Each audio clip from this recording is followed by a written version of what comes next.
The Walton family is the wealthiest family in human history, and it all started with one man. Sam Walton started with $5,000 in a town nobody heard of and built the largest company on earth. This is how he did it. Newport, Arkansas. A few thousand people, no connections, no capital, and nobody who believed he could do it. In 1945, a 27-year-old World War II veteran walked into a store on the main street with borrowed money in his pocket. His wife's family loaned him most of it. He had a wife, ambition, and zero experience running a retail business. He built Walmart from that store, and what he built was so strong it outlived him. Today, Walmart generates more revenue in a single year than the entire GDP of most countries. The Walton family is the wealthiest family in human history, and it all started with one man, in one small town, with borrowed money and a belief that one store in one small town could capture cash flow that an entire industry overlooked. What you are about to see is not a fairy tale. It is the blueprint used by every successful entrepreneur since the beginning of the Industrial Revolution. Sam Walton used every single one of Palmer's principles. He just did not have a name for them at the time. But you do. Sam Walton was born March 29, 1918 in Kingfisher, Oklahoma, right into the teeth of hard times. His father, Thomas, was a farm loan appraiser during the Great Depression. His job was to show up at farms and tell families that the bank was taking their land. Sam grew up watching his father negotiate impossible situations with impossible people under impossible pressure. And somewhere in that childhood, Sam learned something some entrepreneurs never learn. People are the business, not the product, not the location, and not the capital. He put himself through the University of Missouri working odd jobs, earned every dollar he got, and found a way to stretch it. When he graduated in 1940 with a degree in economics, J.C. Penney offered him a job as a management trainee. 18 months later, World War II interrupted everything. He never saw combat, but he saw large organizations operate. He studied systems, watched managers, and paid attention to every detail of how large operations functioned. When the war ended and he came home with a wife named Helen, $5,000 in money he borrowed from Helen's family, Sam Walton went back to retail. But not to a big city. To Newport, Arkansas. Population 7,000. A river town nobody on the outside cared about. Here is where the first obstacle hit him hard. The lease he signed was terrible. The landlord had built in a clause that allowed him to take back the store if it became too successful. Sam Walton built that store into the most profitable Ben Franklin franchise in the region. And when his lease was up 5 years later, the landlord refused to renew it because he wanted the store for his son. Sam Walton lost everything: the store, the location, and the customer base he had spent 5 years developing. He had to start over from zero in a new town. Most people would have quit. But Walton looked at that situation and asked one question: what did I learn? He moved his family to Bentonville, Arkansas. Population 3,000, even smaller than Newport. And he started over. The store he opened in Bentonville in 1950 was called Walton's 5 and 10. A simple name for a simple concept. But nothing about what he did inside that store was simple. Sam Walton was constantly and obsessively studying. He read every trade publication, every competitor's annual report. He once got arrested in Brazil for crawling around on his hands and knees, measuring the aisle spacing in a competitor's store. He wanted to know what they did that he could do better. This is Palmer's principle number 6. Always assess and improve your business and adjust accordingly. In 1962, the retail industry shifted. Discount retail was emerging. Both Kmart and Target launched that year and went straight to major metropolitan markets. They ignored small towns entirely. Sam Walton saw the same opportunity, but had a different theory. He believed the customers nobody was serving were actually the best customers. He had been living in those communities for 17 years. He knew what they needed and what they would spend. On July 2nd, 1962, he opened the first Walmart in Rogers, Arkansas. Population around 5,000. The big retailers laughed, but they were wrong about the market and wrong about Sam Walton. He kept his prices significantly lower than anyone else. He understood that in a small town, word travels fast. The community becomes your marketing, and the customers become your salespeople. He never stopped showing up. He walked the floor of every store. He called his employees associates, not workers. He shared profits with them before profit sharing was common. He believed that if the people serving the customers felt ownership, they would serve customers differently. And he was right. Sam Walton was growing fast, but the problems were multiplying faster than the revenue. The biggest problem was distribution. The major suppliers did not want to service small towns. The major distributors did not have routes through rural Arkansas. Every supply chain advantage that Kmart and Sears had, Walton had to build himself. So he built his own distribution network. He bought trucks, built warehouses, and created systems to move merchandise from manufacturers directly to his stores. When he finished, his costs dropped below what even the major retailers were paying. This is Palmer's principle number 5. Build systems that allow your business to scale.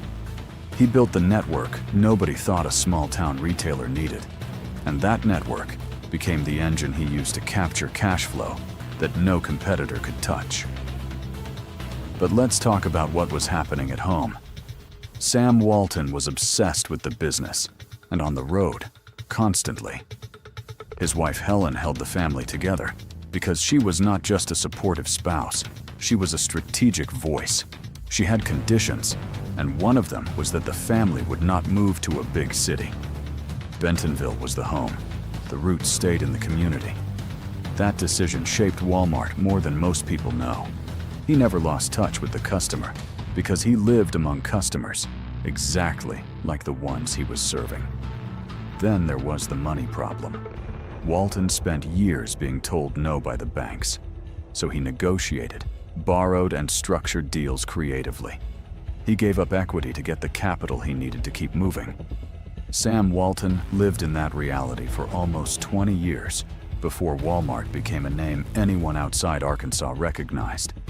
Everybody wants the results, but nobody wants to wait for 20 years. That is a long time and a lot of work. But if you follow a proven roadmap, the results will reflect the effort.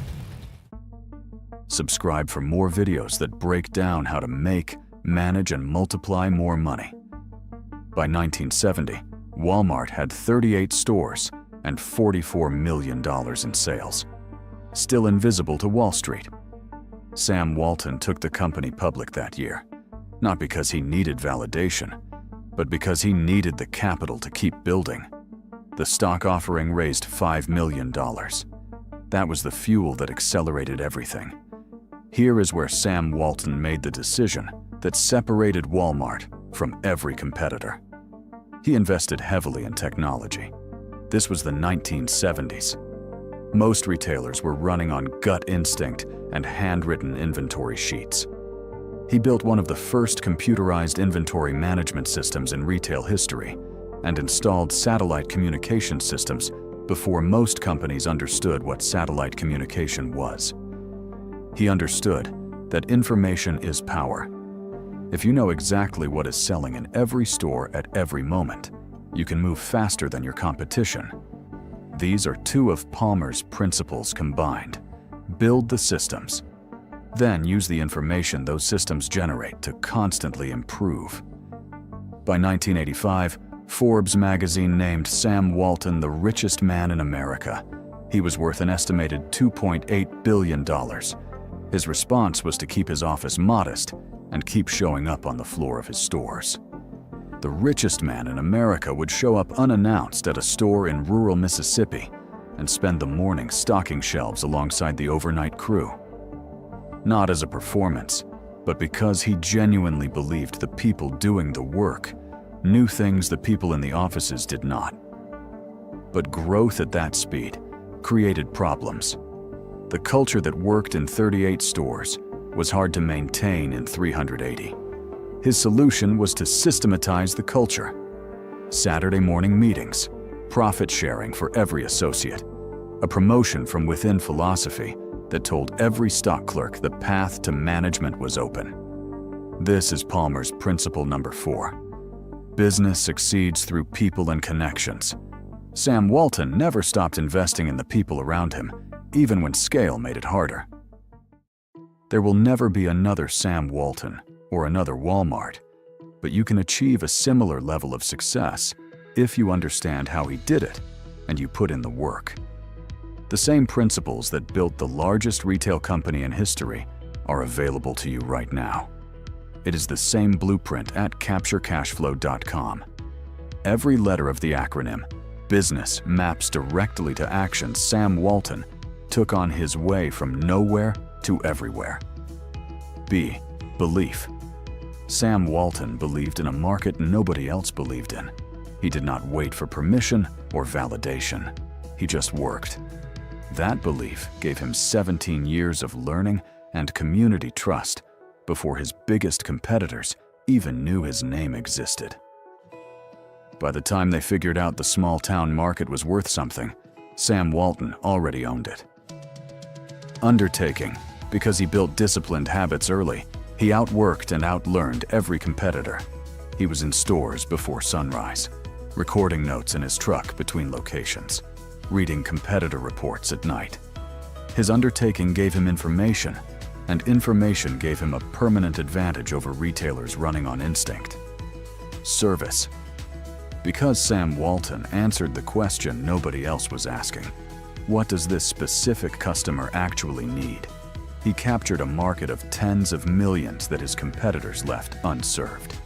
His answer was simple: dignity, low prices, a clean store, and friendly service. That service turned small-town customers into the most loyal retail base in American history. Individuals. Because Sam Walton invested in every relationship around him, he built a business that ran on loyalty instead of leverage. Suppliers worked with him because he paid on time. Associates performed above expectation because they had profit sharing. Customers came back because the person behind the register knew their name. You cannot buy that kind of loyalty. Sam Walton built it one person at a time. Networks. Because he built his own distribution network when nobody would build it for him, he ended up with a cost structure no major retailer could match. The network he built out of necessity became the moat that protected everything. His competitors spent decades trying to replicate it. None of them ever did. Evaluation. Because Sam Walton never stopped evaluating, he never stopped improving. The Brazil story was a pattern, not a moment. Every store visit, every Saturday morning meeting, every competitor report. By the time a competitor figured out what Walmart had done, Walton had already moved past it. Evaluation made him impossible to catch. Setup. Because he set up his family's ownership structure in the 1950s, decades before Walmart became a billion-dollar company. His family avoided estate taxes that would have forced them to sell off major portions of the company when he died in 1992. One legal decision made before the wealth existed protected everything that came after.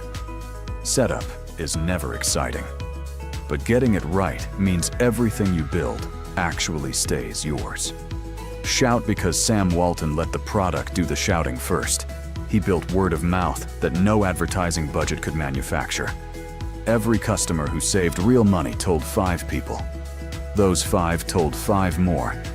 The most powerful shout is a customer who does it for you.